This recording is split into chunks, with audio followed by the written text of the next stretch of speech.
సెరీ biotechnology. ఈ పాఠ్యాంశం ద్వితీయ సంవత్సర సెరికల్చర్ విద్యార్థులకు మొదటి పాఠ్యాంశంగా ఉంది. ఈ పాఠ్యాంశాన్ని తయారు చేయడంలోనూ సహాయ సహకారాలు అందించిన ప్రభుత్వ జూనియర్ కళాశాల ప్రిన్సిపాల్ గారైన శ్రీ బి బాపూజీ గారికి, నా బోధన భాగస్వామి శ్రీ కె కృష్ణారెడ్డి గారికి, సహా అధ్యాపకులకు నా కృతజ్ఞతలు తెలియజేస్తున్నాను.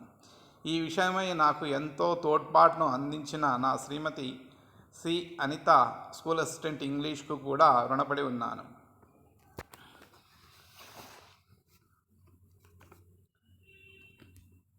ఈ పాఠ్యాంశంలో నేర్చుకోబోయే అంశాలు చూసినట్టయితే, ఇంట్రడక్షన్ పరిచయము, biotechnology and it's branches, biotechnology మరియు దాని శాఖలు, స్కోప్ ఆఫ్ బయోటెక్నాలజీ అంటే బయోటెక్నాలజీ పరిధి, ప్లాంట్ బయోటెక్నాలజీ మొక్క బయోటెక్నాలజీ, సెరీ బయోటెక్నాలజీ సెరికల్చర్కు సంబంధించిన బయోటెక్నాలజీ, టిష్యూ కల్చర్ కణజాల వర్ధనం, ప్లాంట్ టిష్యూ కల్చర్ మొక్క కణజాల వర్ధనం, application of plant tissue culture మొక్క కణజాల వర్ధనం ఆవశ్యకత, అనిమల్ టిష్యూ కల్చర్ జీవులు కణజాల వర్ధనం, application of animal tissue culture జీవులు కణజాల వర్ధనం ఆవశ్యకత, అప్లికేషన్ ఆఫ్ టిష్యూ కల్చర్ కణజాల వర్ధనం ఆవశ్యకత, టిష్యూ అండ్ ఆర్గానిక్ కల్చర్ కణజాలం మరియు అవయవ వర్ధనం,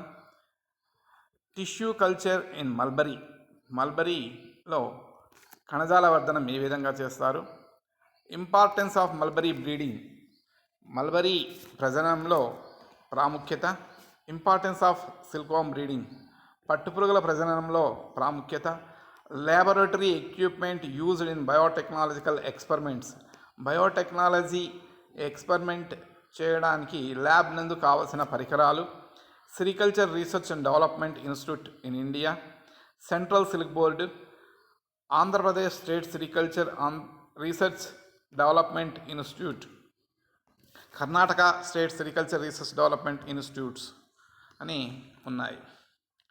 ముందుగా ఇంట్రడక్షన్. బయోటెక్నాలజీని సంక్షిప్తంగా బయోటెక్ అని అంటారు. ఇది జీవక్రియలకు సంబంధించిన జీవశాస్త్రం. మానవ జీవిత ప్రమాణాలను వృద్ధిపరచడానికి ఉద్దేశింపబడిన ఉత్పత్తులను లేదా సాంకేతికను ఉత్పత్తి చేయడానికి జీవ ప్రక్రియలను లేదా జీవ వ్యవస్థలను ఉపయోగించే శాస్త్రాన్నే బయోటెక్నాలజీ అని అంటారు. అనుకున్న ఉత్పత్తులను తయారు చేయడానికి జీవులను ఉపయోగించే శాస్త్రీయమైన కళ బయోటెక్నాలజీ. ఇది microbiology, biochemistry, plant science, animal science మరియు సమగ్ర అనువర్తనాలతో వ్యవహరిస్తుంది.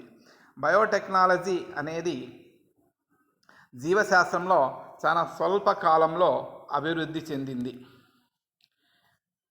బయోటెక్నాలజీ జీవశాస్త్రంలో రంగంలో బయోటెక్నాలజీ అనేది సరికొత్త ఆవిష్కరణ. 1920లో యునైటెడ్ కింగ్డమ్ లీడ్స్ సిటీలో కౌన్సిల్ దీనిని ఒక ప్రత్యేక విభాగంగా గుర్తించింది. 1970 తర్వాత బయోటెక్నాలజీని విస్తృతంగా వాడుకలో వచ్చినది. బయోటెక్నాలజీ ఇటీవలనే వెలుగులోకి వచ్చినప్పటికీ దాని మూలాలు చాలా ప్రాచీనమైనవి లేదా పురాతనమైనవని చెప్పవచ్చు. బయోటెక్నాలజీకి చెందిన శాస్త్రీయ పరిజ్ఞానము మునుపటి సంబంధిత జ్ఞాన సముదాయము సమ్మిళిత ఫలితమే నేడు గోచరిస్తోంది. నిజానికి మానవులు పంటలు పెట్టడం, జీవులను మచ్చిక చేసుకోవడం, పళ్ళ రసాలను మత్తు పానీయాల కోసం పులియబెట్టడం, వెన్నను తీయడం జరిగే కాలం నుండే బయోటెక్నాలజీ ఆవిర్భావమైంది.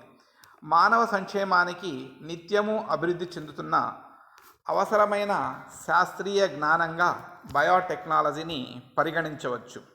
రసాయన, జీవ, జన్యు మరియు రసాయన సాంకేతిక వీటన్నింటినీ జ్ఞానము మరియు నైపుణ్యాలను అనువర్తన సారముగా బయోటెక్నాలజీని అభివర్ణిస్తూ, దీని నుండి సాంకేతిక స్థాయిలో జీవజాతులు, కణజాలాల వర్ధనాల ధర్మాల నుండి లాభాలు పొందడానికి ఆవిర్భవించిన శాస్త్రం యూరోపియన్ ఫెడరేషన్ ఆఫ్ బయోటెక్నాలజీ 1978లో నిర్వచించినది. శాస్త్ర పరిజ్ఞానం మరింత సాంకేతిక కలయికను బయోటెక్నాలజీగా అభివర్ణించవచ్చు.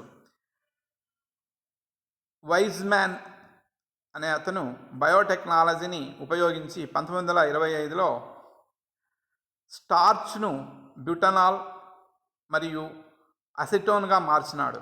వీటిని మొదటి ప్రపంచ యుద్ధంలో పేలుడు పదార్థాల్లో ముఖ్యమైన భాగంగా వాడినారు. బయోటెక్నాలజీని ఉపయోగించే 1929లో అలెగ్జాండర్ ఫ్లెమింగ్ పెన్సిలిన్ నాటోటమ్ నుండి పెన్సిలిన్ను ఉత్పత్తి చేసినాడు. బయోటెక్నాలజీని డిఎన్ఏ టెక్నాలజీలో రీకాంబినెంట్ అంటే మరలా ఇంకొకసారి ఉపయోగించుకోవడానికి ఉపయోగించినారు.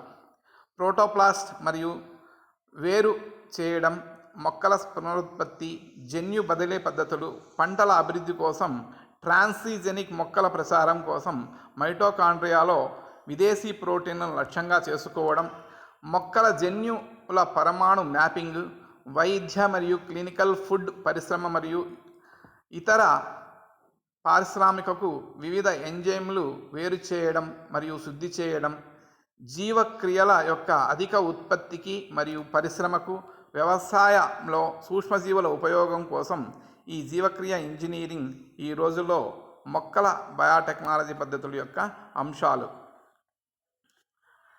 బయోటెక్నాలజీ నందు బ్రాంచెస్ అంటే శాఖలు: టిష్యూ కల్చర్ టెక్నాలజీ, కణజాల సంస్కృతి,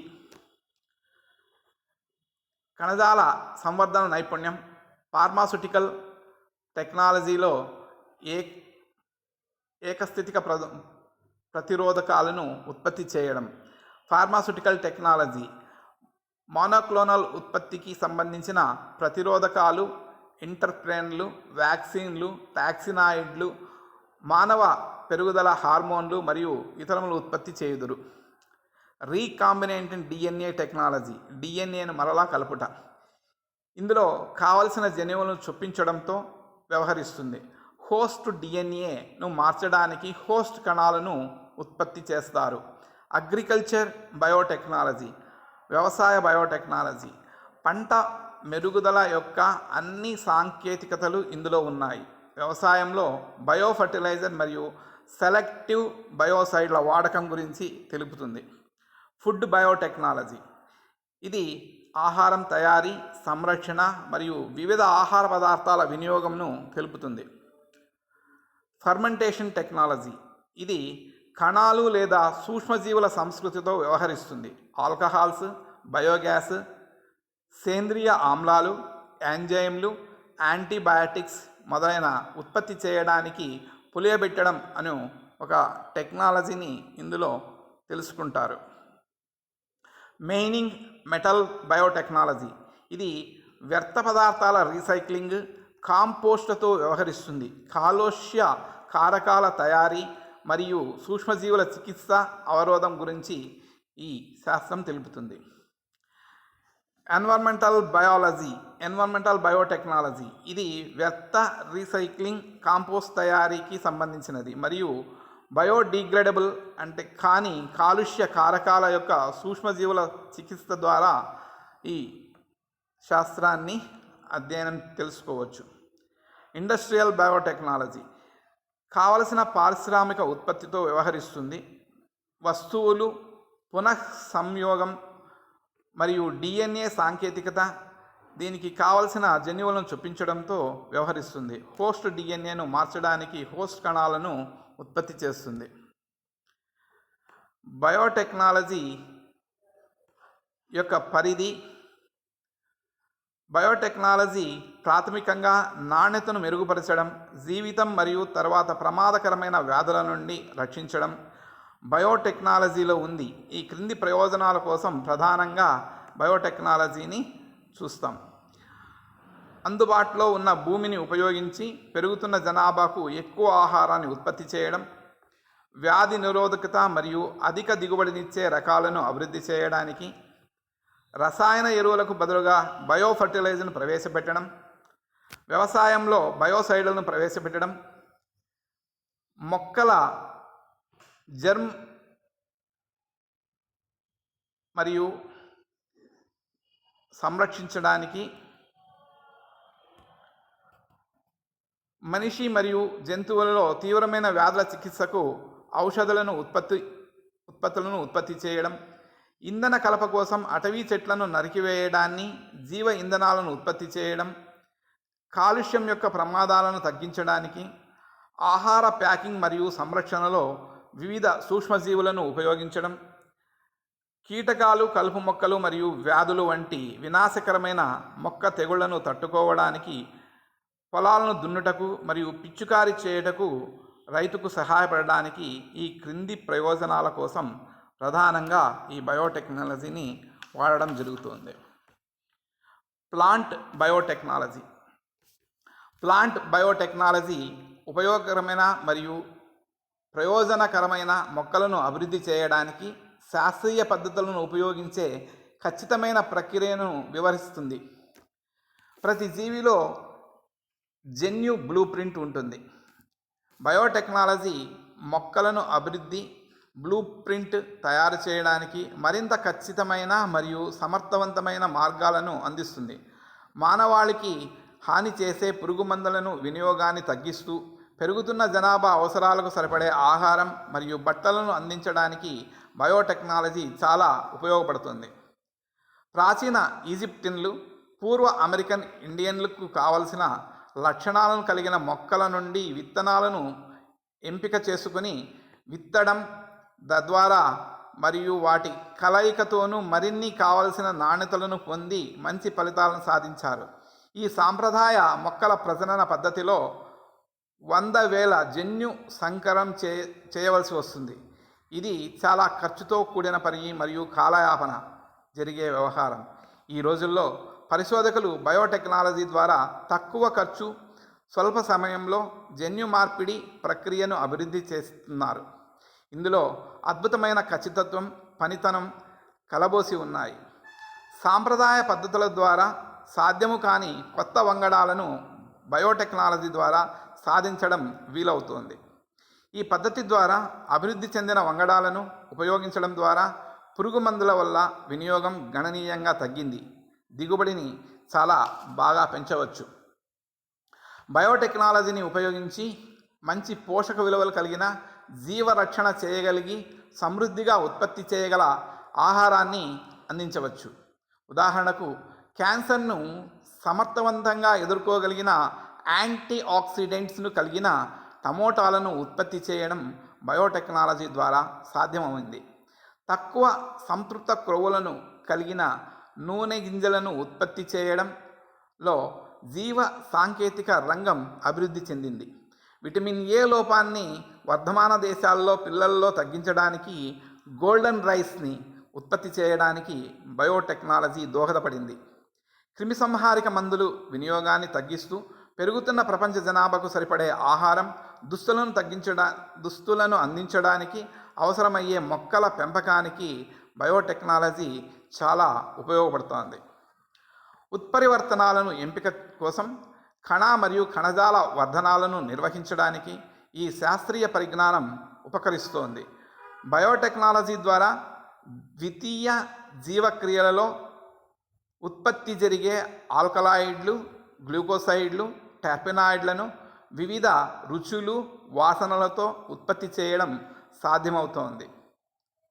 కణ సంస్కృతిలో ఈ రసాయనాల దిగుబడి సాధారణంగా మొత్తం మొక్కల ఉత్పత్తి కంటే తక్కువగా ఉన్నప్పటికీ శారీరక మరియు జీవ రసాయన పరిస్థితుల్లో వీటిని తయారు చేయడం ద్వారా వీటి ఉత్పత్తిని గణనీయంగా పెంచవచ్చు. సూక్ష్మ మొక్కల ఉత్పత్తి, సింథటిక్ విత్తనాలు, వైరస్ సోకని మొక్కల ఉత్పత్తి, నపుంసత్వం లేని పురుష సిద్ధ బీజాల ఉత్పత్తి, పుంసత్వం లేని పురుష సిద్ధ బీజాల ఉత్పత్తి బయోటెక్నాలజీ ద్వారా సాధ్యమవుతుంది. సీడ్లెస్ గ్రేప్స్, పపాయ, పోమోగ్రానైట్, చిక్కుసు ఉదాహరణలు.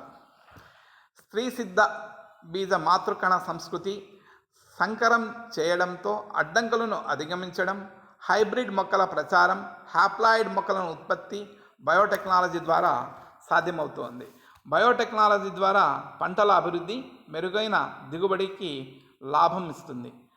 సూక్ష్మ వ్యాపనం, సింథటిక్ విత్తన వృద్ధి, వైరస్ సోకని మొక్కలకు హైబ్రిడ్ వంగడాల కోసం పురుష పుంసత్వక రకాలను, నపుంసత్వక రకాలను వృద్ధి చేయడం, సంకరం చేయడంలోని అడ్డంకులను అధిగమించడం, హ్యాప్లాయిడ్స్ను ఉత్పత్తి చేయడం మొదలైన వాటిని బయోటెక్నాలజీ ద్వారా సాధిస్తున్నారు. మైటోకాండ్రియాలోని బయట నుండి ప్రోటీన్లు ప్రవేశించడం, మొక్కకు జన్యు పంటల కోసం మాలిక్యులర్ మ్యాపింగ్ చేయడం, వివిధ ఎంజైమ్లను శుద్ధి చేసి వాటిని వైద్య రంగంలో, ఆహార పరిశ్రమలో వినియోగించడం బయోటెక్నాలజీ ద్వారా సాధ్యమవుతోంది. మొక్కల బయోటెక్నాలజీ ద్వారా ప్రోటీన్ ఇంజనీరింగ్, మెటబాలిక్ ఇంజనీరింగ్ రంగాల్లో మెటబాలైట్స్ను ఎక్కువ స్థాయిలో ఉత్పత్తి చేయడం, పరిశ్రమలలో, వ్యవసాయ రంగంలో మైక్రోబియస్ అంటే సూక్ష్మజీవుల వినియోగం మొదలైన రంగాల్లో బయోటెక్నాలజీ వినియోగం పడుతోంది. వివిధ పరిశ్రమలలో మానవాళికి ఉపయోగానికి మరింత చేరువ కావడానికి బయోటెక్నాలజీ ఉపయోగం తోడ్పడుతుంది. సిరి బయోటెక్నాలజీ వృక్ష జంతు శాస్త్రాల్లో జరుగుతున్న పరిశోధనలు, బయోటెక్నాలజీ రంగంలో నూతన ఆవిష్కరణలు, ఉదాహరణకు recombination DNA technology, genetic engineering, కావలసిన విలక్షణాలను పొందడం మొదలైనవి విప్లవాత్మకమైన మార్పులు తెస్తున్నారు. చైనా, ఇండియా, జపాన్లోని సెరికల్చర్ రంగంలో బయోటెక్నాలజీ పాత్ర తగిన స్థానాన్ని ఇంకా పొందలేదు. ఈ దేశాలు సెరికల్చర్ రంగానికి బయోటెక్నాలజీని జోడించడానికి మరింత ముందడుగు వేయాల్సి ఉంది. ప్రస్తుతం పట్టుపురుగుల జీవశాస్త్రమును అర్థం చేసుకోవడానికి పట్టుపురుగు మోడల్ ఆర్గానిజంగా కారణమవుతోంది. దీనితో నాణ్యమైన పట్టును ఉత్పత్తి చేయడానికి, జన్యువులను పునర్నిర్మాణం జరగడానికి వీలవుతోంది.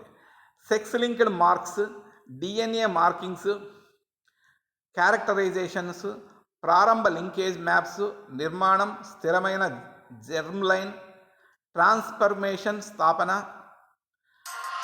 పునర్నిర్మాణ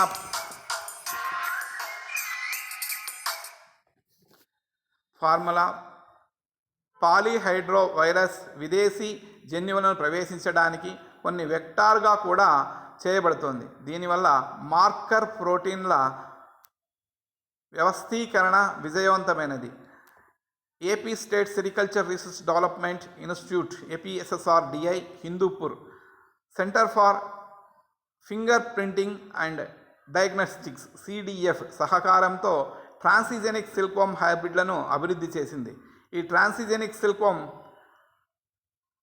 హైబ్రిడ్లను వృద్ధి చేయడం వల్ల అధిక దిగుబడినిచ్చే, వ్యాపార రంగంలో దోహదపడే పట్టుపురుగు కారకాలను వృద్ధి చేసి వైరస్లకు రెసిస్టెంట్గా ఉండే నిస్తరీరకపు పట్టుపురుగులు వృద్ధి చెందడానికి బయోటెక్నాలజీ ఉపయోగపడుతోంది.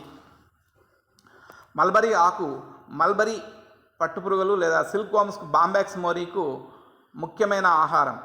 మల్బరీ ఆకు యొక్క పోషక విలువ సిల్క్వామ్ బాంబాక్సి మోరీ ఎల్ మల్బరీ మొక్క పెరుగుదల మరియు అభివృద్ధి దాని ప్రభావాన్ని కలిగి ఉంది.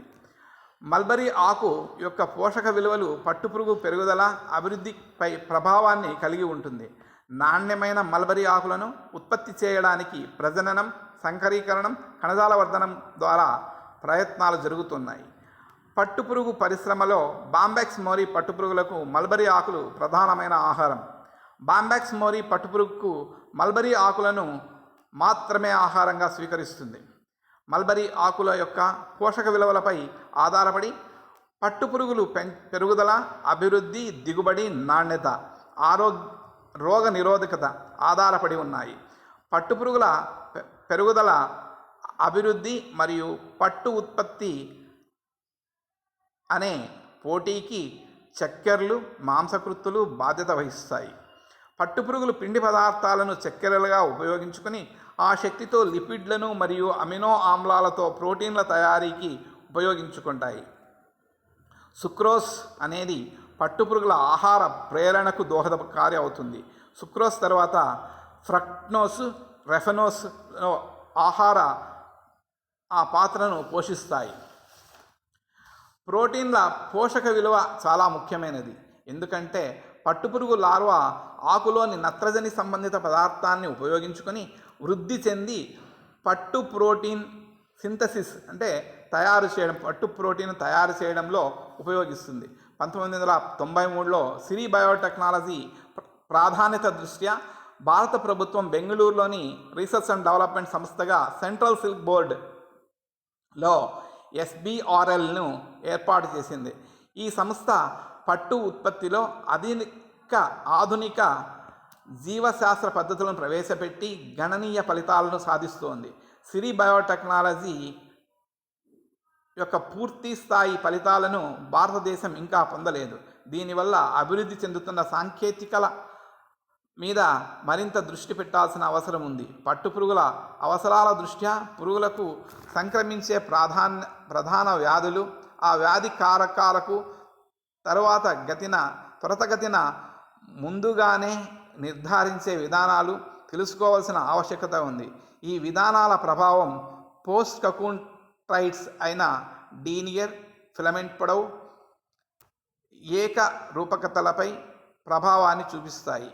సంబంధిత DNA మార్కులను కనుగొనడం ద్వారా అభివృద్ధి చెందిన విలక్షణాలు ఆవిష్కృతమవుతాయి. Tissue culture.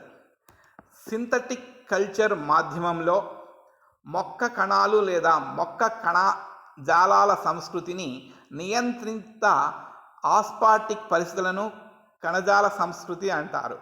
దీనిని ఇన్విట్రో కల్చర్ అని కూడా అంటారు. సంస్కృతి మాధ్యమం పెరుగుతున్న కణాలకు అవసరమైన అన్ని కణజాలు మరియు పెరుగుదల హార్మోన్లను అందిస్తుంది. నియంత్రిత పరిస్థితుల కణాల పెరుగుదలకు సంస్కృతికి తగిన సూక్ష్మ వాతావరణాన్ని ఇస్తాయి. కృత్రిమ మాధ్యమంలో మొక్కల కణాలు లేదా కణజాల ఇన్విట్రో కల్చర్ మొక్కల కణజాలంను సంస్కృతి అంటారు. Application of plant tissue culture. పంట మెరుగుదల, సంరక్షణ, పెంపకంలో మరియు ఇది చాలా అనువర్తనాలను కలిగి ఉంది. ఈ క్రింది విధానాల్లో ఉన్న పరిశ్రమలు మైక్రో ప్రాపిగేషన్, మొక్కల పదార్థాల నుండి వ్యాధి కారక తొలగింపు, జర్మ్ ప్లాజం నిలువ, పిండం రెస్క్యూ, హ్యాప్లాయిడ్ ఉత్పత్తి, కృత్రిమ విధానాల ఉత్పత్తి, ద్వితీయ జీవన క్రియల ఉత్పత్తి, సొమాటిక్ హైబ్రిడ్ల ఉత్పత్తి, ట్రాన్సిజెనిక్ మొక్కల ఉత్పత్తి, జంతు కణజాల సంస్కృతి.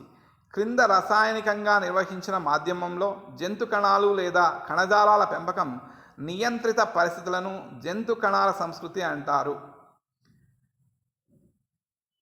జంతు యొక్క విట్రో కల్చర్ అని కూడా పిలుస్తారు. కణాలు ఈ అధ్యయనంలో జంతు కణాల సంస్కృతి ఉపయోగపడుతుంది. సెల్ నిర్మాణాలు, కణ పోషణ మరియు కణ చక్రాలు, సెల్యులార్ జీవక్రియ, యాంకోజెనిసిస్, జంతు వైరస్ల ఉత్పత్తి.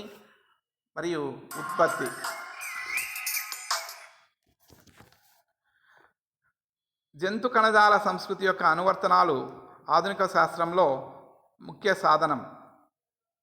జంతు కణాల సంస్కృతి యొక్క ముఖ్యమైన ఉపయోగాలను అనుసరిస్తుంది. ఆర్గానిక్ కల్చర్ సముచితమైన విట్రోలోని అవయవం లేదా అవయవ భాగాలను సూచిస్తుంది. కణజాలం వివిధ అవయవాలతో తయారైనందున మొత్తం అవయవాన్ని విట్రోలో పెంచడం సాధ్యం కాదు. కణాలు ఒకే సంస్కృతి కణాలతో కూడిన అవయవ భాగాలు కణజాలం ద్వారా తయారు చేయవచ్చు. ప్రొడక్షన్ ఆఫ్ వ్యాక్సిన్స్ అంటే వ్యాధి నిరోధకత వ్యాక్సిన్స్. జంతు కణాల సంస్కృతులను తయారు చేయడానికి, వైరస్ టీకాలు ప్రచారం చేయడానికి ఉపయోగిస్తారు.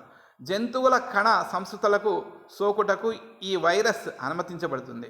వైరస్ రెట్టింపుపై మరియు కణాలలో అనేక వైరస్ కణాలను ఉత్పత్తి చేస్తుంది. జంతు కణాలు వాటి కణత్వచాలను విచ్ఛిన్నం చేయడం ద్వారా పరిపక్వ వైరస్ కణాలు బయటకు వస్తాయి. పరిణితి చెందిన సంస్కృతితో చెందిన చికిత్స పొందుతారు. కణాలను లైజ్ చేయడానికి హైపర్టానిక్ పరిష్కారం, కణాన్ని ఉపయోగించడానికి లైసేట్ సెంట్రిఫ్యూజ్ చేయబడుతుంది. వైరస్ శిథిలాలు కణాలను పొందడానికి సూపర్నెటెంట్ అధిక నాణ్యత ఫిల్టర్ ద్వారా టీకా ఫిల్టర్ చేయబడుతుంది. సొమాటిక్ సెల్ ఫ్యూజన్, రెండు వేరువేరు కణ రకాలను కలిపే పద్ధతిని సొమాటిక్ అంటారు. సెల్ ఫ్యూజన్ లేదా సొమాటిక్ హైబ్రిడైజేషన్ ఫ్యూజన్ ఉత్పత్తిని సొమాటిక్ హైబ్రిడ్ అంటారు. జెనెటిక్ ఇంజనీరింగ్, జన్యు ఇంజనీరింగ్లో పునః సంయోగ వైరస్లను నిర్మించబడ్డాయి మరియు పోషక మాధ్యమంలో పెరుగుతున్న గుడ్లు లేదా జైగోట్లకు సోకుతుంది. ఈ చేరిన తర్వాత కొన్ని గోళాకార దశ పిండ గర్భాశయంలోనికి మార్చబడుతుంది. దీనివల్ల స్త్రీ జన్యు సంబంధమైన జన్మ ఇస్తుంది. స్పెర్మ్ బ్యాంక్, ఇది వ్యవసాయ జంతువులు, చేపలు లేదా మనిషి నుండి వచ్చిన వీర్యం యొక్క సేకరణ ద్రవ నత్రజనిలో నిల్వ చేయబడుతుంది. ఇది ఎప్పుడు అవసరమైనా అప్పుడు వీర్యాన్ని సకాలంలో సరఫరా చేస్తుంది.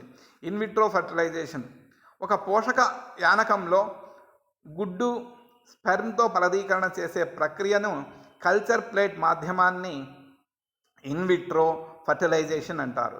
ఈ పద్ధతిని సాధన వ్యవసాయ జంతువులలో మరియు స్త్రీలలో ఫెలోపియన్ గొట్టాలు దెబ్బతీసిన వ్యక్తులలో ఫలదీకరణ వంటి ఇబ్బందులను అధిగమిస్తుంది. రోల్ ఆఫ్ టిష్యూ కల్చర్, సాంప్రదాయకంగా మల్బరీని మొక్కల మరియు కొత్త మొక్కలు మరియు రూట్ అంటుకట్టుట ద్వారా ఉత్పత్తి చేస్తారు. మొక్క యొక్క శాశ్వత స్వభావం మరియు సుదీర్ఘ బాల్యకాలంతో పాటు పంటల మెరుగుదల, ఇంకా ముఖ్యమైన జాతి యొక్క డయోసిసిస్ స్వభావం చేత ఉన్న జీన్స్ జాతులు ఒకే లింగానికి మాత్రమే ప్రాధాన్యత వహిస్తాయి. ఇది జన్యువులకు అవరోధం. సాంప్రదాయ హైబ్రిడ్ జాట్ ద్వారా మెరుగుదల సమాచారం యొక్క కొరత ఉంది. దిగుబడులనిచ్చే అక్షరాల వారసత్వం నమూనా గురించి ఇది పరిమితం చేసే అంశం తల్లిదండ్రులు ఎన్నుకోవడం. మల్బరీ వంటి వృక్ష సంపదతో అధిక ఉత్పత్తి చేయబడిన మొక్కలలో ఆర్థిక మరియు వాణిజ్య దృక్పథ సాంప్రదాయ హైబ్రిడైజేషన్ పద్ధతుల నుండి కావలసిన క్లోన్లను రూపొందించడానికి ఎక్కువ సంవత్సరాలు పడుతుంది. కణజాలం మరియు అవయవ సంస్కృతి వంటి ఇన్విట్రో పద్ధతులు మొక్కల పెంపకదారునికి కొత్తగా అందిస్తాయి. శాఖీయోత్పత్తి, జన్యుపరమైన తారుమారు చేయడం, హోమోజైగస్ ఉత్పత్తిలోనూ మెరుగుపరచడానికి ఇన్బ్రీడ్ లైన్లను సోలార్ పొటెన్సీ, టోటోపొటెన్సీ స్వభావం కణజాల సంస్కృతికి సాంకేతికకు ఆధారం. కణజాల సంస్కృతి విస్తృతంగా మొక్కలు, విత్తనాలు మరియు మొక్కల భాగాల యొక్క కణజాలాన్ని ఇన్విట్రో సంస్కృతితో సూచించి, కణజాల సంస్కృతి యొక్క సూత్రం మొక్క కణం యొక్క సంపూర్ణ శక్తి పోషక మాధ్యమంలో ఉద్భవించిన మొత్తం మొక్క యొక్క సమలక్ష్యాన్ని వ్యక్తీకరించడానికి సెల్ అంటే ఒక మొక్క కణం సామర్థ్యంపై కణజాల సంస్కృతి వివిధ రకాలుగా ఉపయోగపడుతుందని రుజువు చేస్తుంది. మొక్కల ఉత్పత్తిని పెంచడం ద్వారా అధిక ఆరోగ్య స్థితుల మొక్కల నిర్వహణ, జర్మ్ ప్లాజంతో సహా నిర్వహణ మరియు విలువ పద్ధతులు ఉన్నాయి. టిష్యూ కల్చర్, కణజాల వర్ధనం, మొక్కల పెరుగుదల, మొక్కల అవయవ విభేదనం మొదలైన అంశాలను అర్థం చేసుకోవడానికి గత శతాబ్ద కాలం నుంచి అనేక ప్రయత్నాలు జరిగాయి. ఫలితంగా మొక్కలకు పెరుగుదలకు సంబంధించిన ఎన్నో విషయాలపైన స్పష్టమైన అవగాహన ఏర్పడింది. వీటన్నిటినీ పరిజ్ఞానంతో నేడు మల్బరీ మొక్కలను, కణాలను, కణజాలాలను, అంగాలను సూక్ష్మజీవి రహిత పరిస్థితులలో వర్ధన యానకం ఇన్విట్రో కల్చర్ చేయడం సాధ్యపడుతుంది. కృత్రిమ యానకం మీద కణాలను, కణజాలాలను, అంగాలను వర్ధనం చేసి కొత్త మొక్కలను పెంచే సాంకేతిక ప్రక్రియనే కణజాల వర్ధనం అంటారు. గత 3 దశాబ్దాలుగా మొక్క కణజాలాలు, అవయవ వర్ధనాల వేగం అభివృద్ధి చెంది వ్యవసాయం, ఉద్యాన కృషి, అటవీ శాస్త్రం, మల్బరీలో కూడా పరిశ్రమలలో జీవ సాంకేతిక ప్రగతిని పొందినాయి. కణజాల వర్ధనంని సెల్యులార్ టోటోపొటెన్సీ అనే ముఖ్య సూత్రం మీద ఆధారపడి ఉంది. అనుకూల పరిస్థితులు కల్పించినప్పుడు కొత్త మొక్కను ఏర్పరచగలిగే కణం యొక్క అంతర్గత సామర్థ్యాన్నే సెల్యులార్ టోటోపొటెన్సీ అని అంటారు. ఎఫ్సిపి వార్డ్ అనే శాస్త్రవేత్త మొదటిసారిగా క్యారెట్ వేరు ద్వితీయ పోషక కణజాలం నుంచి టోటోపొటెన్సీ ద్వారా పూర్తి మొక్కలు ఏర్పడతాయని ప్రయోగాత్మకంగా నిరూపించాడు. కణజాల వర్ధన ప్రక్రియ. మొక్కల కణజాల వర్ధనంలో క్రింది పేర్కొన్న దశలు ఉన్నాయి. పోషక యానకాన్ని తయారు చేయడం, వర్ధన యానకాన్ని సూక్ష్మజీవి రహితం చేయడం, ఎక్స్ప్లాంట్ను తయారు చేయడం, ఎక్స్ప్లాంట్ను అంతర్నివేశనం చేయడం, పెరుగుదలకు కొరకు ఇంక్యుబేషన్ చేయడం, వాతావరణానికి అనుకూలత చెందించి పిల్ల మొక్కని కుండీలోనికి మార్చడం. ముందుగా పోషక యానకాన్ని తయారు చేయడం. ప్రకృతిలో సహజంగా పెరిగే మొక్కలు నీటిని, వివిధ ఖనిజ పదార్థాలను మృత్తిక నుంచి, ఆక్సిజన్, కార్బన్ డయాక్సైడ్ను వాతావరణం నుంచి, శక్తిని సూర్యరశ్మి నుంచి గ్రహిస్తాయి. కణజాల వర్ధనం చేయవలసినప్పుడు ఈ పరిస్థితులన్నింటినీ యానకం ద్వారా కృత్రిమంగా కల్పించవలసి ఉంటుంది. కణజాల వర్ధనానికి అవసరమైన పోషక పదార్థాలను సమపాళ్లలో కలిపిన మిశ్రమాన్నే పోషణ యానకం అంటారు. ఈ యానకం తయారీలో స్థూల, సూక్ష్మ మూలకాలు, అమైనో ఆమ్లాలు, విటమిన్లు, కార్బోహైడ్రేట్లను తీసుకుని స్వేదన జలంలో కలుపుతారు. యానకం pH 5.6 నుండి 6.0 ఉండేలా సరిచేస్తారు. మొక్క భాగాలకు లగ్నీకరణంగా పనిచేయడానికి యానకాన్ని ఘనీభవిస్తారు. దీనికోసమై అగార్ను కలుపుతారు. శాస్త్రవేత్తలు అనేక రకాల యానకాలను రూపొందించారు. కానీ సాధారణంగా మురిషిగే స్కూగ్ రూపొందించిన యానకాన్ని MS యానకం ఎక్కువగా వాడుతారు. వృద్ధి నియంత్రకాలు లేకుండా తయారు చేసిన యానకాన్ని మౌలిక యానకం అంటారు. మొలకెత్తే విత్తనాలు, సూక్ష్మజీవి రహిత మొక్కల వర్ధనాలకు మౌఖిక యానకాన్ని ఉపయోగిస్తారు. మౌలిక యానకంలో కణజాలం క్యాలస్ వరకు మాత్రమే పెరుగుతుంది. క్యాలస్ నుంచి పూర్తి మొక్క విభేదనం జరగాలంటే యానకాన్ని వృద్ధి నియంత్రకాలకు కలపవలసి ఉంటుంది. దీనికోసం యాక్సిన్స్, ఇండోల్ అసిటిక్ ఆమ్లం IAA అని, నాఫ్థలిన్ అసిటిక్ ఆమ్లం NAA అని, 2,4-డైక్లోరోఫినాక్సీ అసిటిక్ ఆమ్లం 2,4-D అని, జిబ్బరిన్లు, సైటోకైనిన్లు లాంటి వృద్ధి నియంత్రకాలను, అనేక ఇతర పదార్థాలను ఉపయోగిస్తారు.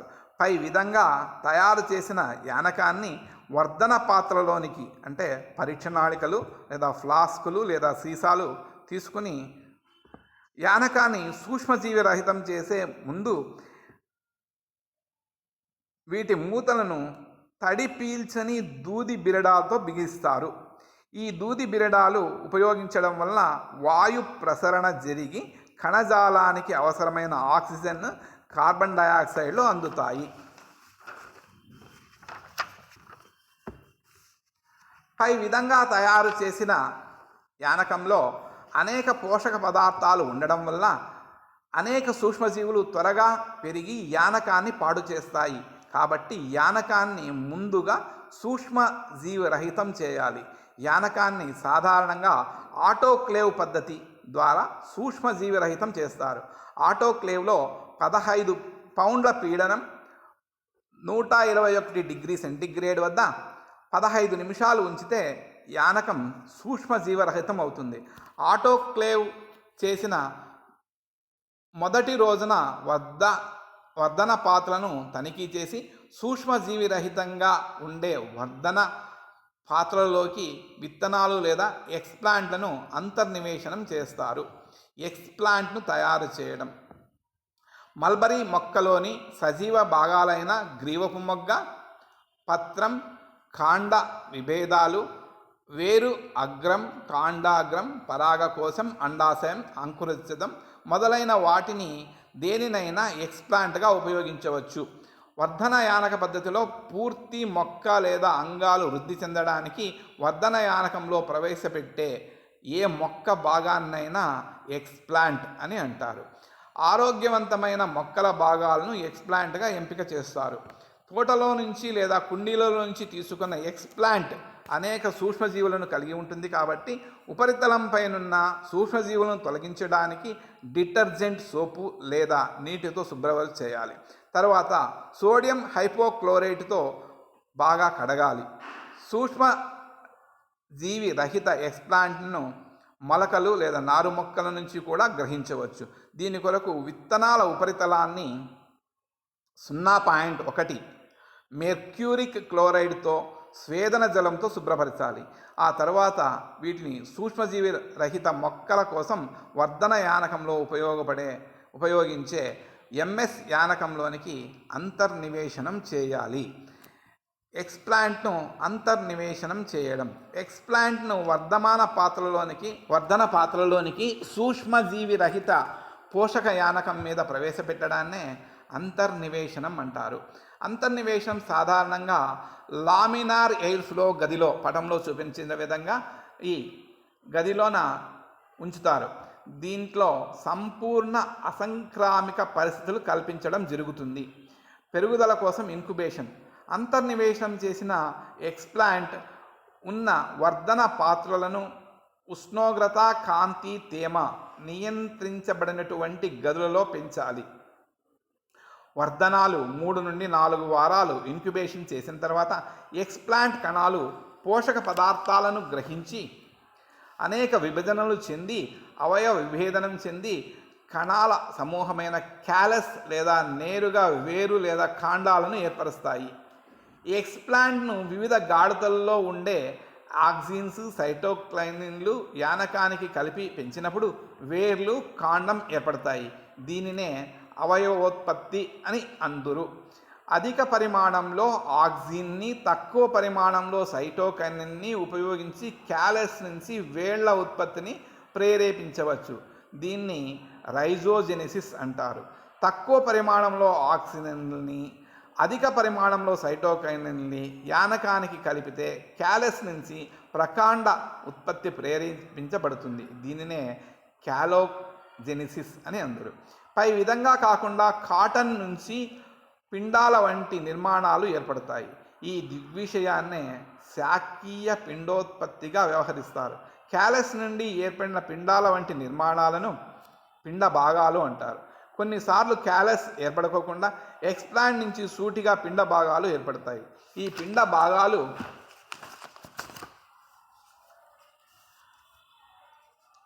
ఇంచుమించుగా లైంగికంగా ఏర్పడిన పిండాల మాదిరిగానే ఉంటాయి. వీటిలాగానే మొక్కలు ఎదగగలుగుతాయి.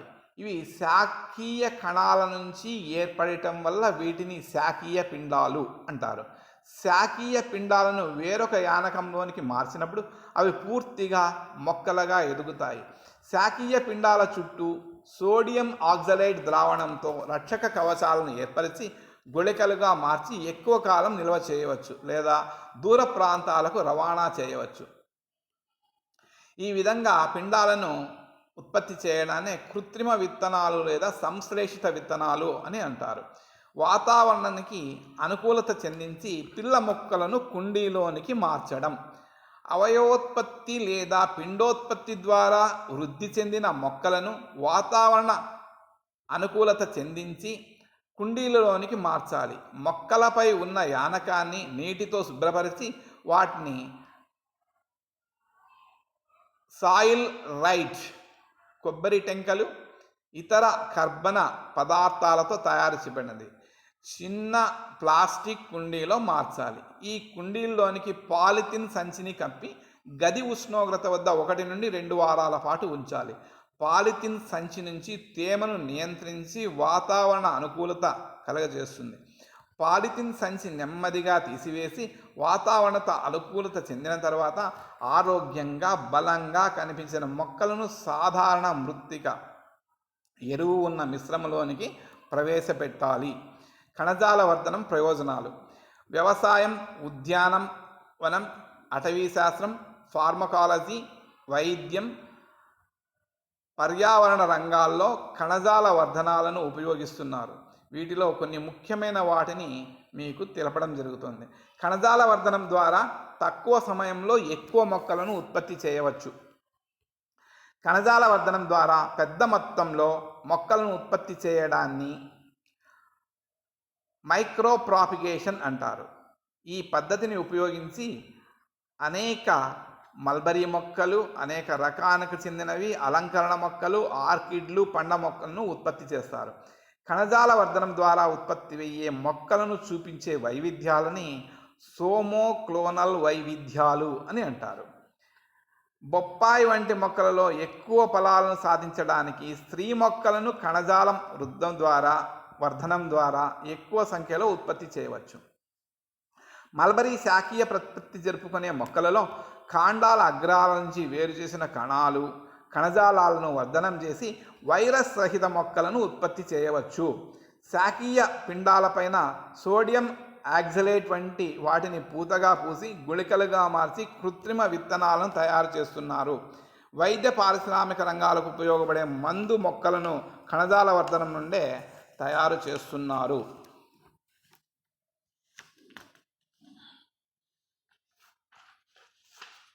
Importance of mulberry breeding. ఉష్ణమండల పరిస్థితుల్లో సౌరశక్తి ఒక మల్బరీ రకానికి వృద్ధి చేయడం యొక్క లక్షణం.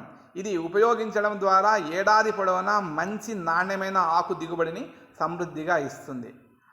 అవాయు రకానికి శీఘ్ర పునరుత్పత్తికి సామర్థ్యం మరియు వేగంగా వృద్ధి ఉండాలి. పెద్ద మొత్తంలో బయోమాస్ వైవిధ్యాలను ఉత్పత్తి చేస్తుంది మరియు జాతి మందపాటి సక్యులెంట్ అన్లోబ్డ్ ఆకులను ఉత్పత్తి చేయాలి. ఆకులు తప్పనిసరిగా తేమ ఎక్కువగా ఉండాలి మరియు పంట తరువాత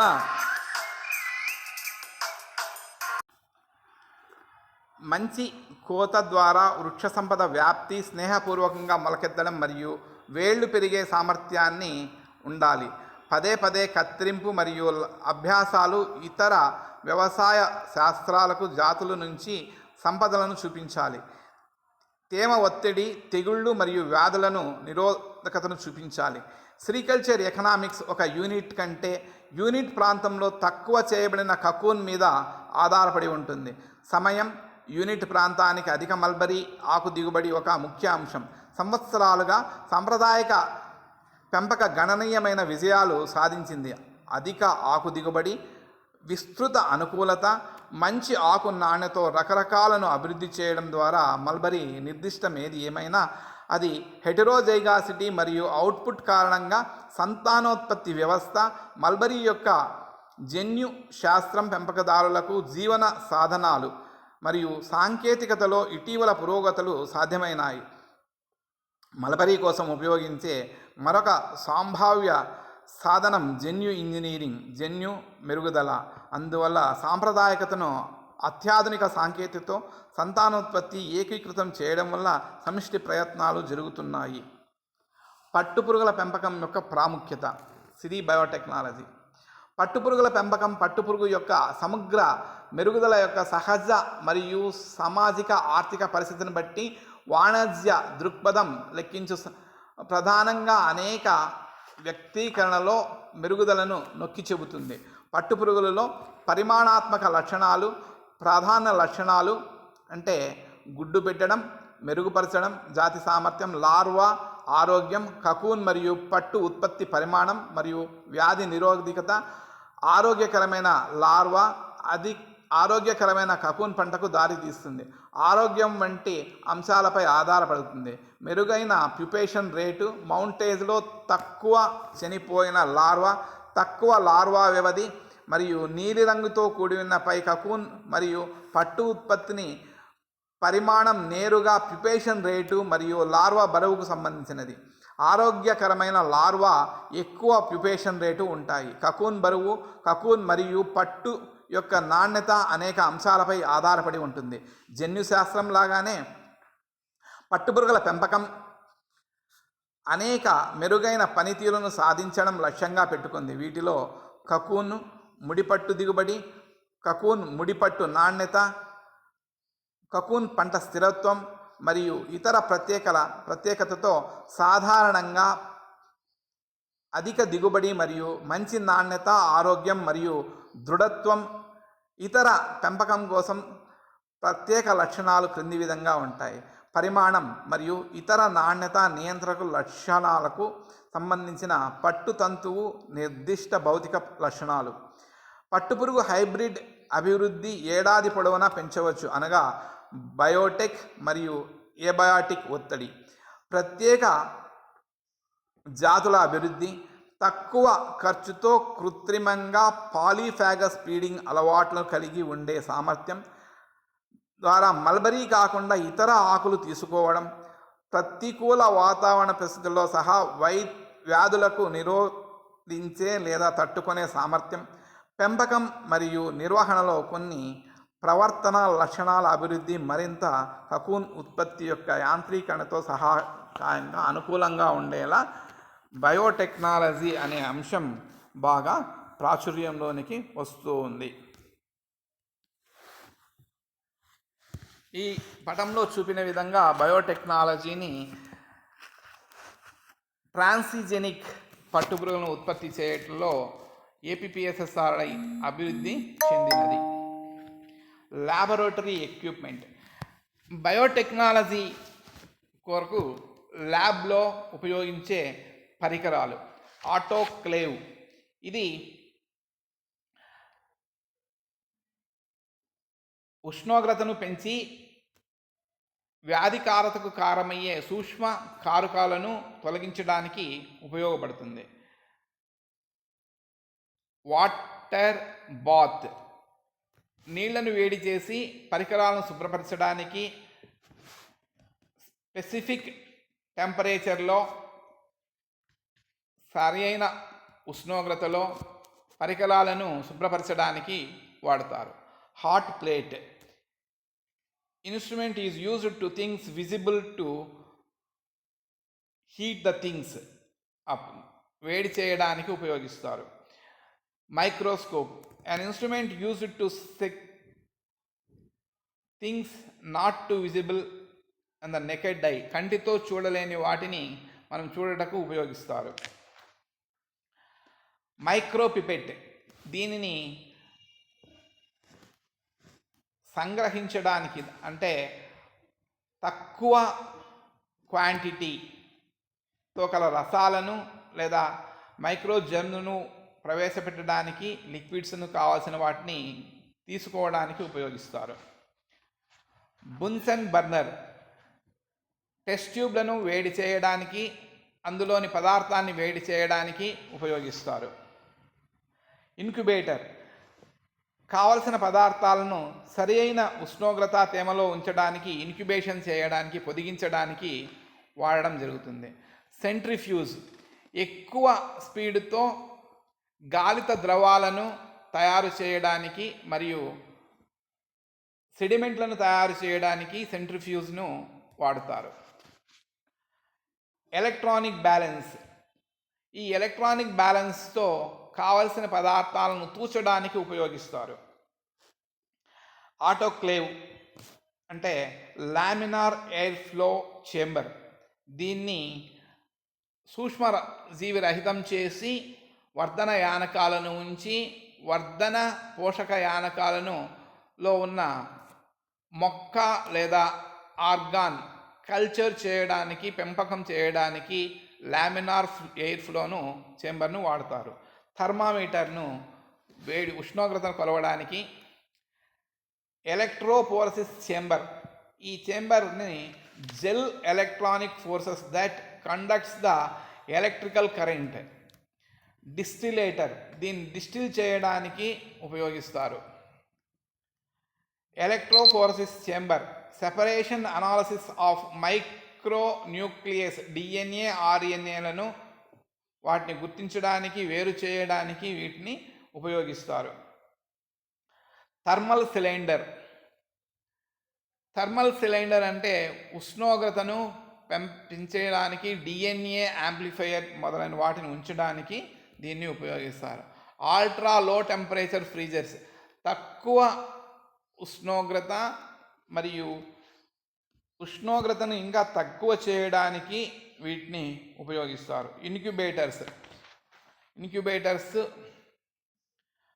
ఇంక్యుబేటర్స్ను పోషక యానకాలను వేరువేరుగా ఉంచడానికి పొదిగించడానికి కావలసిన ఉష్ణోగ్రతను తేమను అందించడానికి ఇంక్యుబేటర్ను ఉపయోగిస్తారు.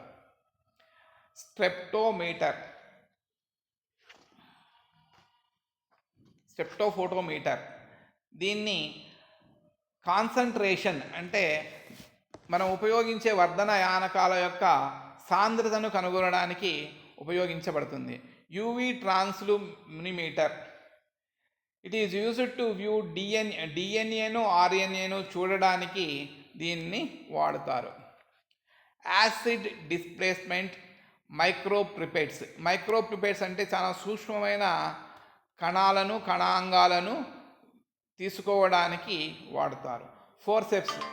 ఫోర్సెప్స్ను టెస్ట్ ట్యూబ్లను తర్వాత గ్లాస్ పరికరాలను పట్టుకోవడానికి వినియోగిస్తారు. మెజరింగ్ జార్స్ కావలసిన యానకాలను లేదా వాడే యానకానికి ఉపయోగించబడే ద్రవాలను కొలవడానికి వాడతారు. సెంట్రిఫ్యూజ్ని ఈ గాలిత ద్రవాలని సేకరించడానికి తయారు చేయడానికి మైక్రోసెంట్రిఫ్యూజ్ ఉపయోగిస్తారు. తర్వాత పెట్రీ డిష్ వృద్ధి యానకాలను అందులో ఉంచి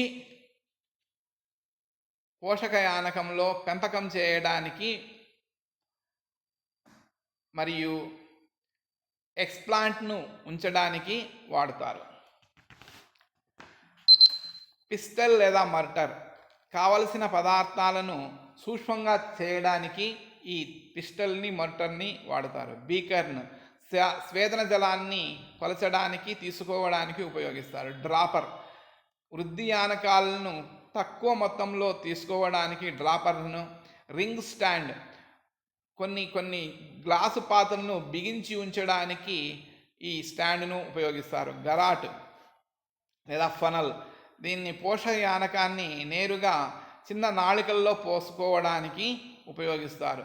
స్టోరేజ్ కంటైనర్ కావలసిన పోషక యానకాన్ని నిల్వ ఉంచుకోవడానికి ఉపయోగిస్తారు. టెస్ట్ ట్యూబ్స్ను వర్ధన యానకాన్ని ఉంచి కావలసిన మొక్కలను పెంపకం చేయడానికి చిన్న వాటిలో క్యాలస్ తయారు చేయడానికి తక్కువ కావాల్సి వస్తుంది కాబట్టి టెస్ట్ ట్యూబ్లను ఉపయోగించడం జరుగుతుంది.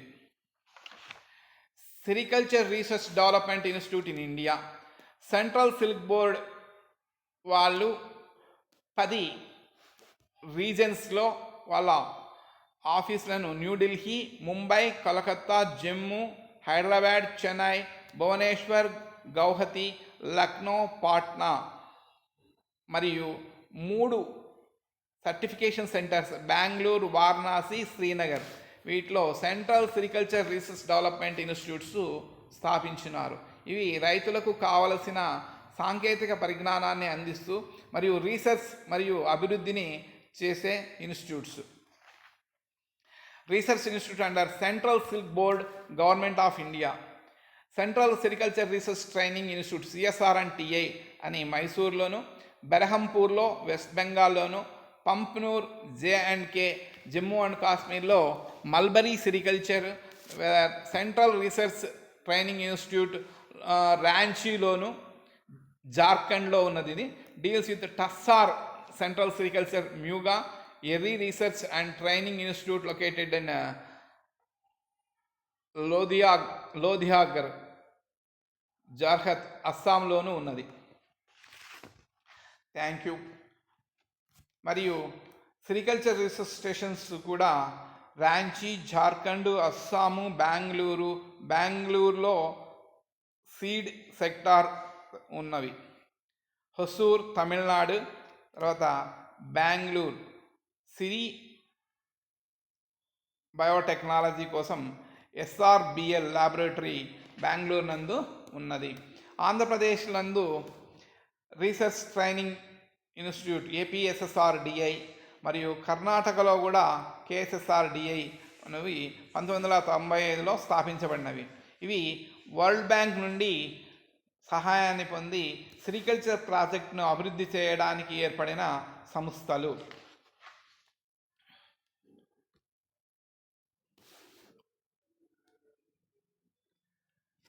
పై పాఠ్యాంశాన్ని మీరు క్షుణ్ణంగా తెలుసుకుని బాగా అర్థం చేసుకున్నారని భావిస్తూ మీ అందరికీ మంచి ఫలితాలు రావాలని ఆశిస్తూ మీ master DS Prabhakar Rao, government junior college, Kalyan Durg. Thank you.